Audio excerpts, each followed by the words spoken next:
कथेचं नाव स्वामी आणि वांज म्हैस. एका गावात एक शेतकरी राहत होता. त्याच्याकडे एक म्हैस होती, पण ती वांज होती. कितीही प्रयत्न केले तरी ती दूध देत नव्हती. शेतकऱ्याने तिला खूप सांभाळले, पण काहीच उपयोग झाला नाही. त्यामुळे तो खूप निराश झाला होता. एकदा स्वामी समर्थ त्या गावात आले. शेतकऱ्याला जेव्हा ही गोष्ट कळाली तेव्हा त्याने स्वामींना भेटायचे ठरवले. तो स्वामींकडे गेला आणि म्हणाला, स्वामी, माझी म्हैस दूध देत नाही. मी खूप गरीब आहे. माझ्या कुटुंबाचा उदरनिर्वाह कसा होणार?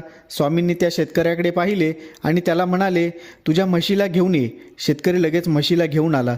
स्वामींनी त्या म्हशीकडे पाहिले आणि तिच्या पाठीवर प्रेमाने हात फिरवला. त्यांनी म्हशीला फक्त स्पर्श केला आणि एक चमत्कार घडला.